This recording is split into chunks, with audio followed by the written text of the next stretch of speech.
امداد آپ پہنچا سکتے ہو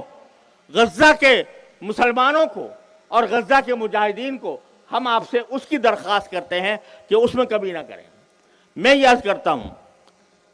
کہ میں شریعت کا حکم آپ حضرات کے سامنے عرض کرتا ہوں۔ شریعت کا حکم یہ ہے کہ اگر مسلمانوں کے کسی خطے پر کوئی قابض ہو جائے یا حکمران ہو جائے تو اس خطے کے مسلمانوں پر جہاد فرض ہے، اور وہ جہاد پہلے ان خطے کے مسلمانوں پر فرض ہے، اس کے بعد اس سے پاس رہنے والے مسلمانوں پر فرض ہے، اور اس طرح درجہ بدرجہ جتنے مسلمان ہیں ان سب پر جہاد اپنی استطاعت کے مطابق فرض ہو جاتا ہے۔ میں اس بات کا ایک طالب علم ہونے کی حیثیت سے آپ حضرات کے سامنے اعلان کرتا ہوں کہ حسب استطاعت تمام مسلمانوں پر جو جہاں بھی رہتا ہو اس کو اس معنی میں اس پر جہاد فرض ہے کہ وہ جو مدد ان کو پہنچا سکتا ہو وہ مدد پہنچائے۔ لبیک لبیک لبیک لبیک۔ اور میں آپ حضرات کے سامنے قرآن کریم کی 2 آیتیں پڑھتا ہوں، اور وہ میں سمجھتا ہوں کہ اس اجتماع کا پیغام ہونا چاہیے سارے مسلمانوں کے لیے۔ قرآن کریم سورہ نساء میں فرماتا ہے وَمَا لَكُمْ لَا تُقَاتِلُونَ فِي سَبِيلِ اللَّهِ وَالْمُسْتَضْعَفِينَ مِنَ الرِّجَالِ وَالنِّسَاءِ وَالْوِلْدَانِ الَّذِينَ يَقُولُونَ رَبَّنَا أَخْرِجْنَا مِنْ هَذِهِ الْقَرْيَةِ الظَّالِمِ أَهْلُهَا وَاجْعَل لَّنَا مِن لَّدُنكَ وَلِيًّا وَاجْعَل لَّنَا مِن لَّدُنكَ نَصِيرًا الَّذِينَ آمَنُوا يُقَاتِلُونَ فِي سَبِيلِ اللَّهِ۔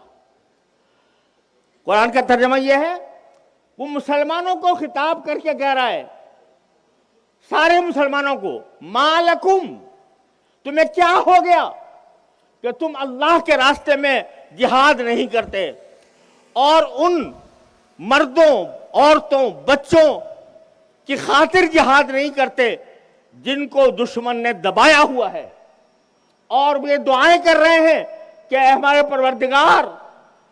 ہمیں اس بستی سے نجات عطا فرما دیجئے، اور وہ یہ دعائیں کر رہے ہیں یا اللہ ہمارا کوئی مددگار پیدا کر دیجئے،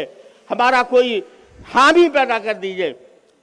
قرآن یہ ان بچوں کا، ان عورتوں کا، ان مردوں کا حوالہ دے کر سارے مسلمانوں سے کہہ رہا ہے کہ تمہیں کیا ہو گیا کہ تم ان کے راستے میں جہاد نہیں کرتے۔ اور دوسری آیت سورہ توبہ کی، اس میں نبی اللہ تبارک و تعالیٰ نے ارشاد فرمایا کہ ان کان آباؤکم وابناؤکم وازواجکم وعشیرتکم واموال اقترفتموها